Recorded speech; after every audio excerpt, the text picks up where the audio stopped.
தற்போதைய அண்மை செய்தி கோவை மாவட்டம் கண்ணம்பாளையம் பகுதியில் உள்ள குளக்கரையில் 10 வயது சிறுமி சடலமாக மீட்கப்பட்டுள்ளார்.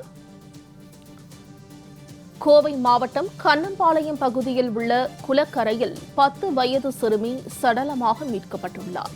அண்மை செய்தியாக பார்த்து வருகிறோம்.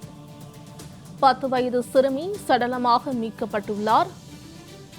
நேற்று மாலையில் இருந்து சிறுமியை காணவில்லை என பெற்றோர் தேடி வந்த நிலையில் தற்போது 10 வயது சிறுமி சடலமாக மீட்கப்பட்டுள்ளார்.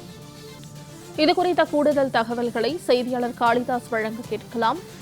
காளிதாஸ், 10 வயது சிறுமி சடலமாக மீட்கப்பட்டுள்ளார். நேற்று மாலையிலிருந்து அந்த சிறுமி காணவில்லை. இதற்கு காரணம் என்ன? கூடுதல் விவரங்கள். வணக்கம். கோவை சூலூர் பகுதியில் உள்ள கண்ணம்பாளையம் குளத்தில் 10 வயது பள்ளி படிக்கும் மாணவி சடலமாக மீட்கப்பட்ட சம்பவம் பெரும் பரபரப்பை ஏற்படுத்தியுள்ளது. கோவை பள்ளப்பாளையத்தை சேர்ந்த மாணவி ஒருவர் 5ஆம் வகுப்பு படித்து வருகிறார். நேற்று மாலை தனது வீட்டுக்கு முன்பு அருகே இருக்க குழந்தைகளுடன் விளையாட்டு கொண்டிருக்கும் போது அப்போது இருசக்கர வாகனத்தில் இருவர் அந்த மாணவி இருசக்கர வாகனத்தில் அழைத்து சென்றதாக கூறப்படுகிறது.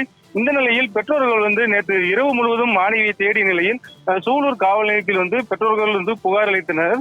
புகாரின் அடிப்படையில் போலீசார் மாணவி மற்றும் சிசிடிவி காட்சிகளை வைத்து அந்த பகுதி முழுவதும் தேடி வந்த நிலையில் அந்த மாணவி சற்று நேரத்துக்கு முன்பு சூலூர் பகுதியில் உள்ள கண்ணம்பாளையம் குளத்தில் சடலமாக மீட்கப்பட்டதை அடுத்து உடனடியாக சம்பவ இடத்துக்கு போலீசார் விரைந்து அந்த மாணவியை கண்டறிந்து உடலை மீட்டு பிரேத பரிசோதனைக்காக கோவை அரசு மருத்துவமனைக்கு அனுப்பி வைத்துள்ளனர். இந்த வழக்கில் தற்பொழுது 2 பேரை போலீசார் கைது செய்து தீவிரமாக விசாரணை மேற்கொண்டு வருகின்றனர்.